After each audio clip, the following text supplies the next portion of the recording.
Hello dear students, good morning to all of you. You are welcome.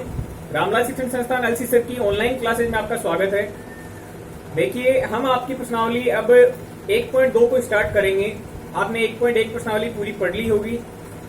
1.2 की प्रश्नावली में हम पहला सवाल देख रहे हैं। काफी इंपॉर्टेंट सवाल है, मैं आपको बता दूं। 1.2 प्रश्नावली में केवल 3 सवाल हैं और तीनों ही सवाल काफी इंपॉर्टेंट सवाल हैं। देखो, इसमें पहला सवाल, निम्नलिखित कथन सत्य हैं अथवा असत्य हैं, इनको आप कारण सहित बताइए। इसमें आपको 3 कथन बना के दिए हैं। इसमें पहला कथन दिया हुआ है कि प्रत्येक अपरिमेय संख्या एक वास्तविक संख्या होती है। ये कथन दिया है, आप इसको बताएं ये सही है या गलत है। तो देखो, प्रत्येक अपरिमेय संख्या एक वास्तविक संख्या होती है क्या? तो आपने वास्तविक संख्याओं के बारे में ये जानकारी पढ़ ली थी कि जो भी वास्तविक संख्या होती है उसमें 2 प्रकार की संख्याएं सम्मिलित होती हैं, जिनमें परिमेय संख्याएं होती हैं और दूसरी प्रकार की संख्याएं होती हैं वो अपरिमेय संख्याएं होती हैं। यानी कोई भी वास्तविक संख्या होती है वो या तो परिमेय संख्या होती है या फिर अपरिमेय संख्या होती है।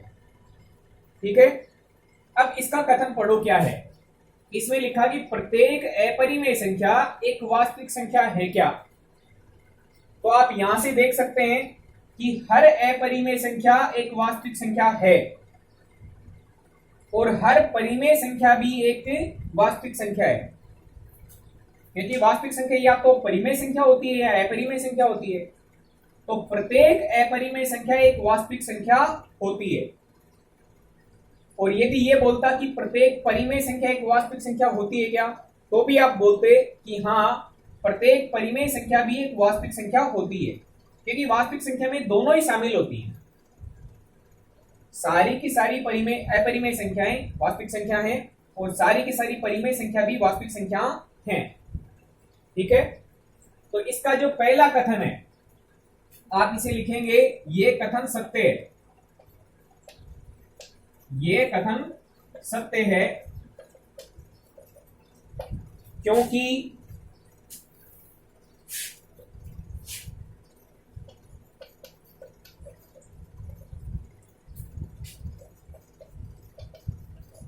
वास्तविक संख्याएं 2 ही प्रकार की होती हैं,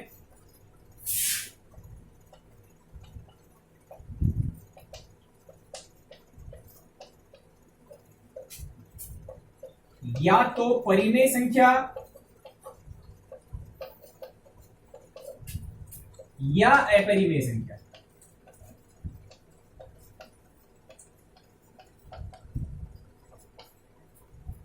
ठीक है, तो इसका मतलब ये कथन कैसा कथन होगा? इसका ये कथन सत्य कथन होगा। देखो, इसी के जैसा एक उल्टा भी दिया हुआ है। ये पहला दिया हुआ वैसा ही एक तीसरा है, इसमें थोड़ा फर्क है। देखो, इसमें बोला प्रत्येक वास्तविक संख्या अपरिमेय संख्या होती है क्या? प्रत्येक वास्तविक संख्या अपरिमेय संख्या है क्या? ऊपर क्या बोला कि प्रत्येक अपरिमेय संख्या एक वास्तविक संख्या है कि नहीं है। ठीक है, तो इसको भी देखेंगे। पहले दूसरे नंबर के सवाल पे आ जाओ। इसमें देखो, एक लिखा हुआ है कि संख्या रेखा पर प्रत्येक बिंदु √m के रूप का होता है, जहां ये जो स्मॉल m है वो एक प्राकृत संख्या है। ध्यान रखें, ये संख्या रेखा के प्रत्येक बिंदु की बात कर रहा है। उसने बोला कि संख्या रेखा पर प्रत्येक बिंदु √m के रूप का होगा, जहां m के बारे में क्या जानकारी है? m एक प्राकृत संख्या है। तो इससे पहले कि हम सेकंड वाले सवाल पे जाएं, पहले एक छोटी बात देख लो वर्गमूल के बारे में।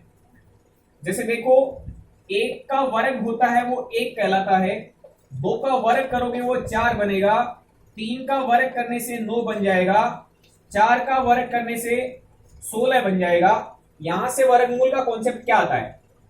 वर्ग को हटाओ, वर्गमूल लगाओ, यानी वर्गमूल 1 बराबर 1 आएगा, वर्गमूल 4 बराबर 2 आएगा, वर्गमूल 9 बराबर 3 आएगा, वर्गमूल 16 बराबर 4 आएगा।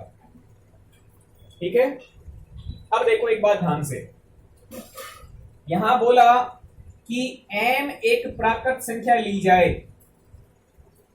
m एक प्राकृत संख्या ली जाए, यानी m का मान आप 1 2 3 4 5 6 कोई भी एक प्राकृत संख्या ले सकते हैं।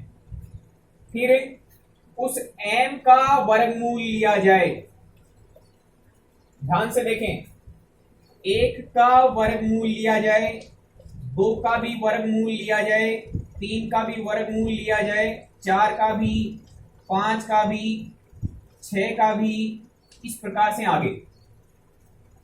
ठीक है, और फिर हमें बताया जाएगा कि इससे क्या निष्कर्ष निकलेगा। अंडर रूट 1 यानी वर्गमूल 1 का मान आपका 1 आने वाला है। ठीक है, वर्गमूल 2 के बारे में आप देखेंगे तो इसका मान दशमलव में आएगा, एक पूरी संख्या नहीं आएगी। अच्छा, हमें तो परिमेय अपरिमेय से या फिर इसमें बोला है संख्या रेखा का प्रत्येक बिंदु देखना है, तो अंडर रूट 2 यानी वर्गमूल 2 एक अपरिमेय संख्या कहलाएगी। ठीक है, ये संख्या 1 है, वो 1/1 के रूप में कैसी संख्या है, ये संख्या आपकी परिमेय संख्या है। फिर से देखें, अंडर रूट यानी वर्गमूल के अंदर अभाज्य संख्या है, तो वर्गमूल में अभाज्य संख्या होती है वो अपरिमेय संख्या होती है। ये एक बात याद कर लें आप, कभी भी आपको वर्गमूल के अंदर यदि अभाज्य संख्या मिल जाए तो वो संख्या आपकी अपरिमेय संख्या बन जाती है। जैसे वर्गमूल 2 अपरिमेय संख्या है, वर्गमूल 3 अपरिमेय संख्या है, वर्गमूल 4 करोगे तो वर्गमूल 4 का मान 2 आ जाएगा, तो आप देखेंगे 2 इसका मान बनेगा, और 2 को 2/1 लिख सकते हैं। जब 2 को आप 2/1 लिख सकते हो तो 2 एक कैसी संख्या बनेगी, 2 एक परिमेय संख्या बन जाएगी। फिर आप देखेंगे वर्गमूल 5, तो 5 एक अभाज्य संख्या होती है, खुद से भाग जा सकता है और 1 से भाग जा सकता है, तो अभाज्य संख्या का वर्गमूल एक अपरिमेय संख्या कहलाती है। इसका मतलब ये संख्या भी कैसी है, अपरिमेय संख्या है। तो इस प्रकार से आप क्या देख रहे हैं, इसमें बोला गया कि संख्या रेखा पर प्रत्येक बिंदु, संख्या रेखा पर प्रत्येक बिंदु को देखा जाए। ये हमारी संख्या रेखा है, इस पर प्रत्येक बिंदु को देखना है, तो आप देखेंगे इस पर 0 बीच में होता है, आगे बढ़ेंगे तो सारी संख्याएं प्लस की होती हैं, और पीछे जाने पर सारी संख्याएं माइनस की आती हैं, -1 -2 -3 -4 ऐसे अनंत तक माइनस में। तो जब भी आप कोई प्राकृत संख्या लेंगे, उसका वर्गमूल लेंगे, तो सारी की सारी संख्याएं आपकी प्लस की आएंगी, क्योंकि किसी भी संख्या का वर्गमूल लेने से वो संख्या किसकी बनती है, सारी की सारी संख्याएं किसकी बनेंगी, प्लस की बनेंगी।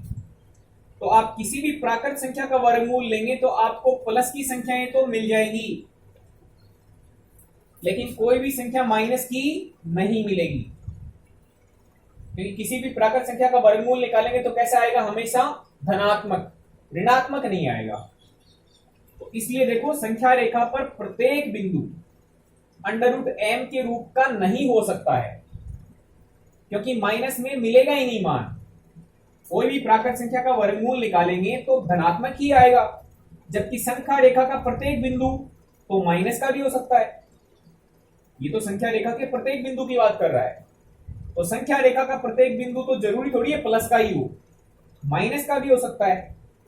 ठीक है, इसका मतलब ये बिंदु इसको सूट नहीं करेगा या इसको सत्यापित नहीं कर पाएगा, या -1 के लिए कथन गलत हो जाएगा, -3 के लिए गलत हो जाएगा, -4 के लिए गलत हो जाएगा। यानी ये कथन हमेशा के लिए सत्य नहीं है, ये केवल संख्या रेखा के धनात्मक बिंदुओं के लिए ही सत्य है। जबकि किसकी बात कर रहा है, संख्या रेखा पर प्रत्येक बिंदु की बात कर रहा है, तो प्रत्येक बिंदु के लिए ये बात सही नहीं होगी, क्योंकि किसी भी प्राकृत संख्या का वर्गमूल हमेशा धनात्मक बनेगा, माइनस के नहीं बनेंगे। इसलिए ये कथन पूरी तरह सही नहीं है। तो इसके उत्तर को हम कैसे लिखेंगे? इसके उत्तर को देखो कैसे लिखना है।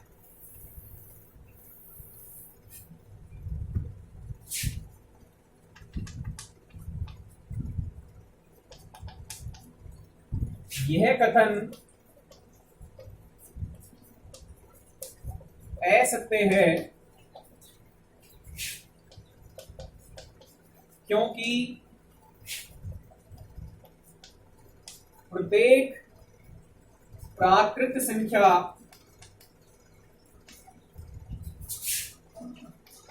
का वर्गमूल, हम किसकी बात कर रहे हैं? अंडर रूट एन की बात कर रहे हैं, जहां पर एन क्या है? एक प्राकृत संख्या है। तो ये कथन असत्य है क्योंकि प्रत्येक प्राकृत संख्या का वर्गमूल धनात्मक होता है।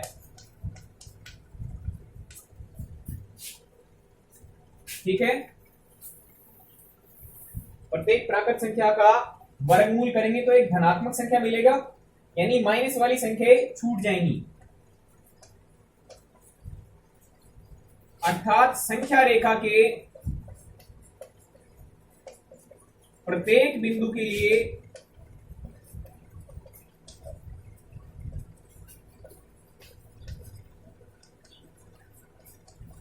यह कथन सत्य नहीं होगा। ठीक है, तो इस प्रकार से आपको इस सवाल नंबर 2 को देखना है। इसमें तीसरे सवाल पे चलते हैं।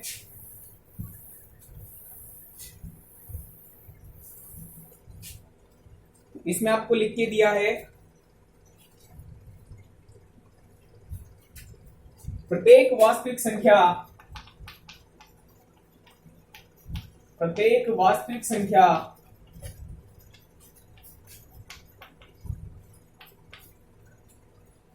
एक अपरिमेय संख्या होती है।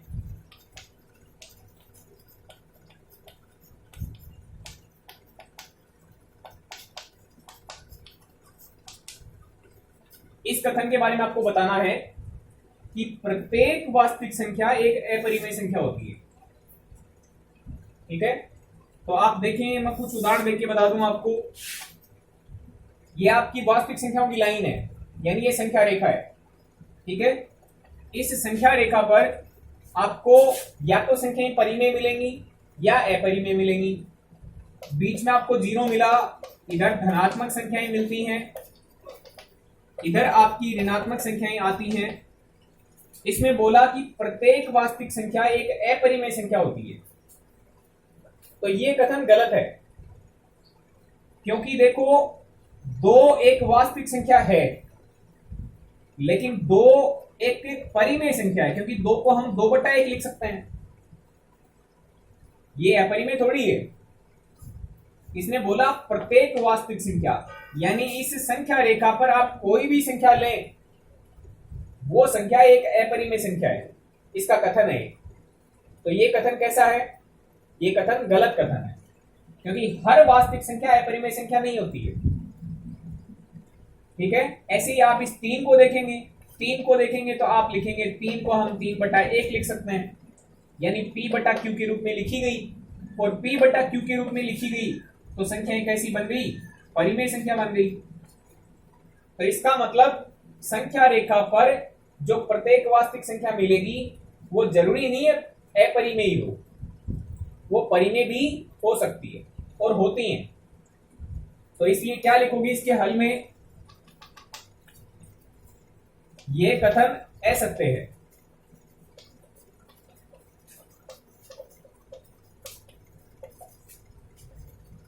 क्योंकि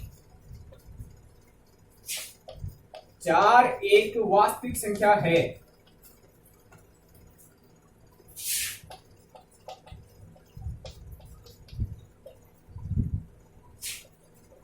परंतु यह एक परिमेय संख्या है। आप इसको उदाहरण से बता सकते हैं, क्योंकि वो प्रत्येक की बात कर रहा है। तो हमने एक एग्जाम्पल बता दिया, ऐसे और कई एग्जाम्पल हो सकते हैं, जैसे ये उदाहरण हो गया, ये उदाहरण हो गया। तो ये कथन ऐसा है क्योंकि 4 एक वास्तविक संख्या है परंतु ये एक परिमेय संख्या है, क्योंकि हम 4 को लिख सकते हैं 4/1 के रूप में। ठीक है, इस तरीके से आपको ये सवाल तीसरे वाला करना था। तो इसमें पहले वाले सवाल के आपके 3 पार्ट थे, तीनों पार्ट हमने कर लिए हैं। अब हम चलेंगे आगे इसके सवाल नंबर 2 पे।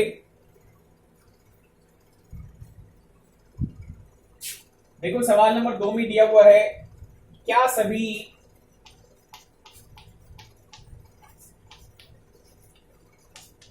धनात्मक पूर्णांकों का वर्गमूल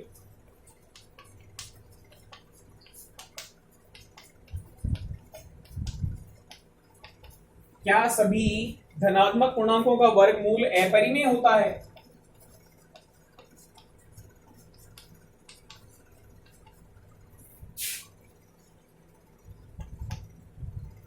यदि नहीं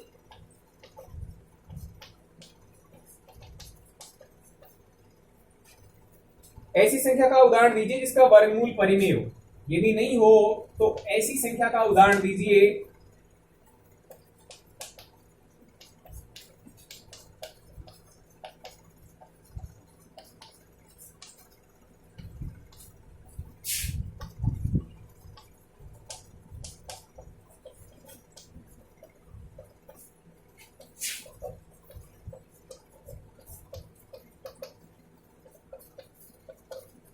देखिए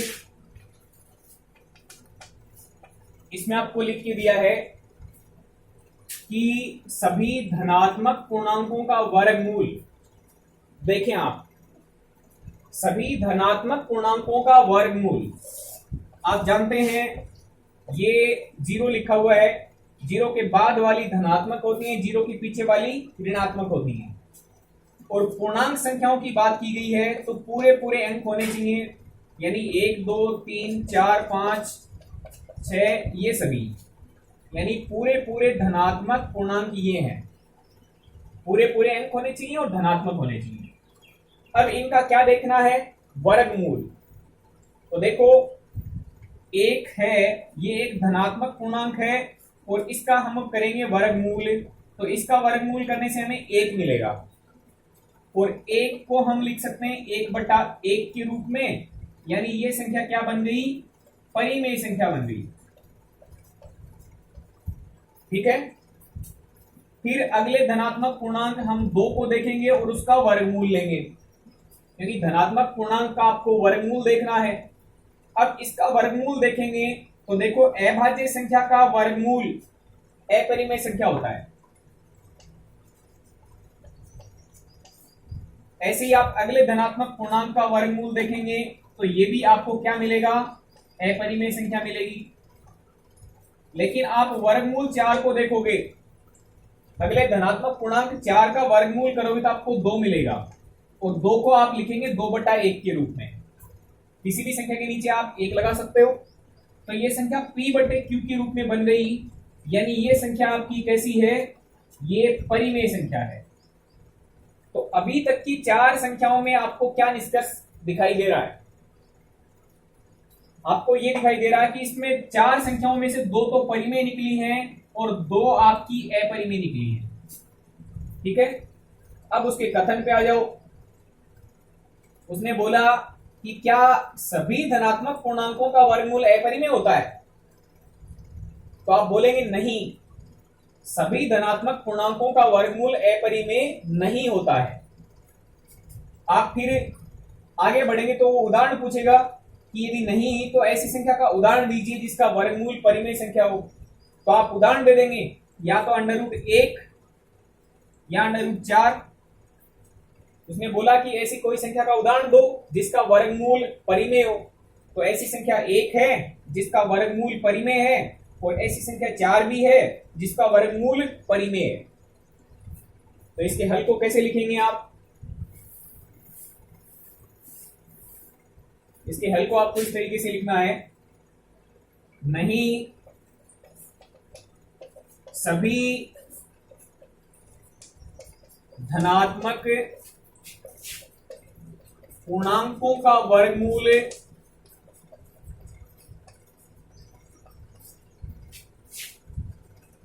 अपरिमेय नहीं होता है।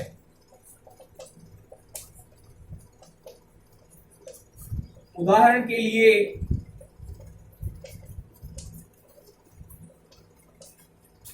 चार एक धनात्मक पूर्णांक है,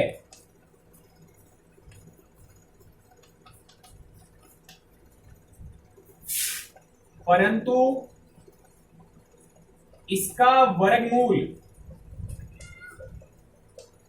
यानी वर्गमूल 4, इसका मान 2 है, और 2 एक कैसी संख्या है?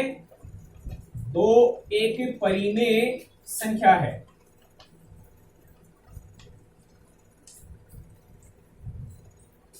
तो इस तरीके से आपको ये सवाल नंबर 2 है, इसको कंप्लीट करना है। हम देखेंगे तीसरा सवाल, जो इस प्रश्नावली का लास्ट सवाल है, और ये काफी इंपॉर्टेंट सवाल है, जिसमें आपको प्रकार की मदद से, पेंसिल की मदद से, स्केल की मदद से, फुट की मदद से काम करना है। बड़ा इंपॉर्टेंट सवाल है, और ऐसे सवाल और भी आएंगे आगे। तो इसमें देखो ये लिखा हुआ है कि √5 यानी वर्गमूल 5 को संख्या रेखा पर दर्शाइए।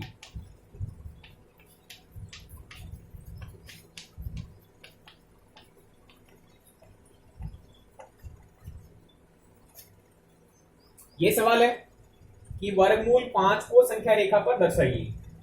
देखिए, कोई आपसे सीधा सवाल करता कि प्राकृत संख्याओं को संख्या रेखा पर दर्शाइए, तो बहुत आसान था। आप बीच में 0 रखेंगे, 1 2 3 4 5। आप आसानी से बोल सकते हैं ये सारी संख्याएं कैसी हैं? प्राकृत संख्याएं, जो स्केल से हम 1-1 सेंटीमीटर की दूरी पर निशान लगा करके व्यक्त कर सकते हैं। कोई आपसे बोले कि पूर्ण संख्याओं को व्यक्त कीजिए संख्या रेखा पर, तो आप आसानी से देख सकते हैं।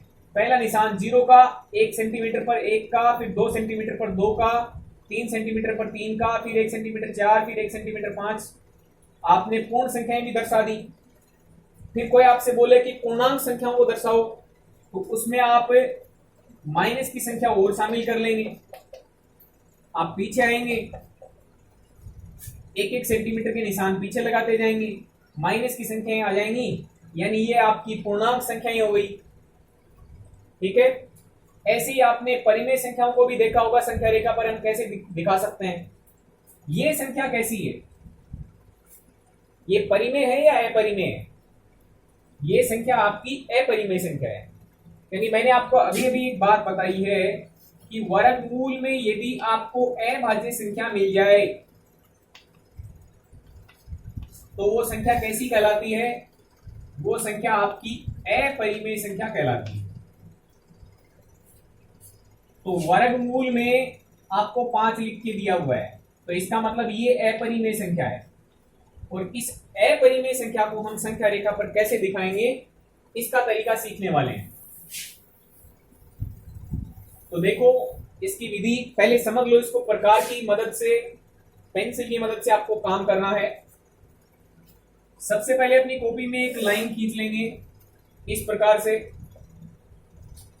ठीक है, इसमें यहां पर आप बीच में 0 का निशान लगा देंगे। पॉइंट का नाम O हो जाएगा। 5 सेंटीमीटर की डिस्टेंस पर या 5 सेंटीमीटर की दूरी पर आपको एक निशान लगाना है। देखो 5 सेंटीमीटर क्यों लिया है? वर्गमूल में 5 लिखा हुआ है, तो आपको 5 सेंटीमीटर की दूरी यहां पे निशान पे लगानी है। यानी यहां पर कोई पॉइंट, बिंदु ए नाम दे दो। ये दूरी कितनी है? 5 सेंटीमीटर। यदि यहाँ पे 7 होता या 3 होता या 11 होता तो हम उतनी ही दूरी लेते। ये 5 दिया हुआ, तो आप 5 सेंटीमीटर की दूरी पर ए बिंदु ले लेंगे।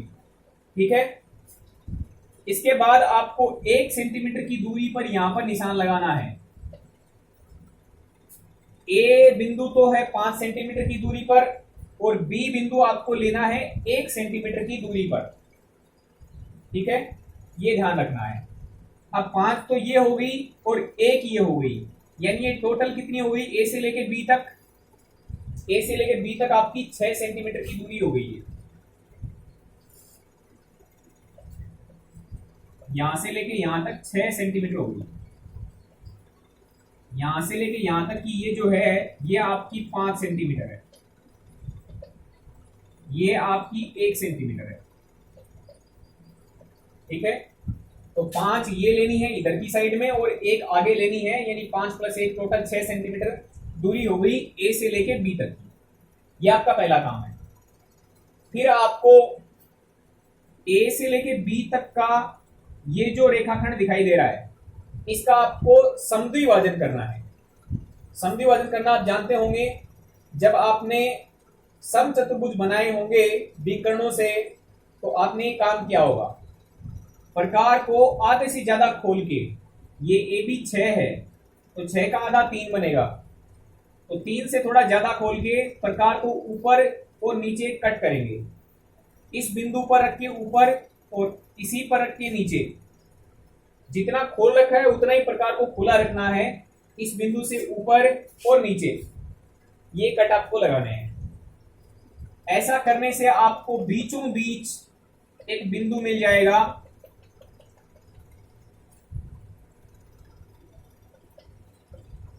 इस बिंदु को आपको एम यानी मिड पॉइंट या मध्य बिंदु नाम देना है।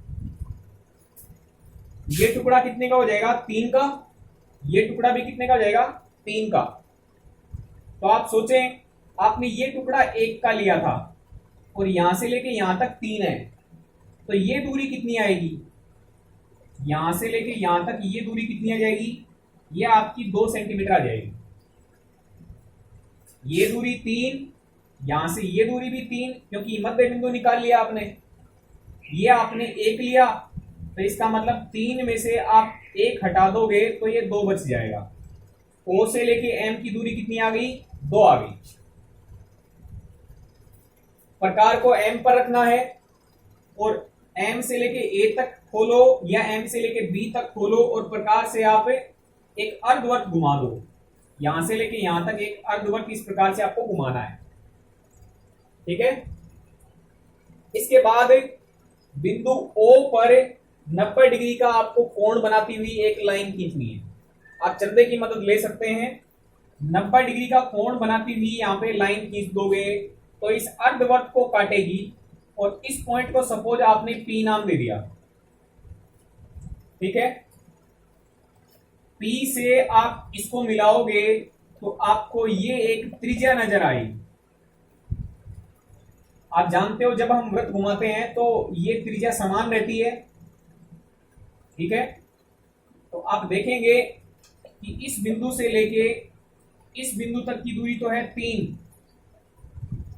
तो ये भी दूरी कितनी होगी? 3, क्योंकि त्रिज्या समान रहती है। ये 3 हो गई, ये 2 आ गई। यहां पे कोण 90 डिग्री का है। क्यों है? क्योंकि आपने चंदे से बनाया है, इससे लंबवत दिशा में लाइन खींच के। अब आप पाइथागोरस प्रमेय लगाना जानते होंगे। आप देखो, जब हम त्रिभुज POM में पाइथागोरस प्रमेय लगाएंगे तो कर्ण का वर्ग बराबर आधार का वर्ग प्लस लंब का वर्ग। तो देखो, आप कर्ण की लंबाई 90 डिग्री के सामने वाली भुजा 3 का वर्ग, फिर O से लेके M यानी आधार की लंबाई 2 का वर्ग प्लस O से लेके P की लंबाई पता नहीं है, 3 का वर्ग करोगे आपको 9 मिलेगा, 2 का वर्ग 4 मिलेगा, OP का वर्ग। इसका पक्षांतरण कर दो इधर तो 9 में से 4 कम हो जाएगा, 5 बन जाएगा। तो OP का वर्ग करोगे 5 आएगा और यहां से यदि आप OP लंबाई निकालेंगे तो 5 का वर्गमूल आ जाएगी। यानी OP लंबाई कितनी आ रही है? वर्गमूल 5 के बराबर आ रही है। यही तो आपको ज्ञात करना था। वर्गमूल 5 यानी O से लेके P तक की ये लंबाई कितनी आ गई? वर्गमूल 5 के बराबर है। ये लंबाई कितनी है? वर्गमूल 5 के बराबर है। ये लंबाई कितनी है? 1।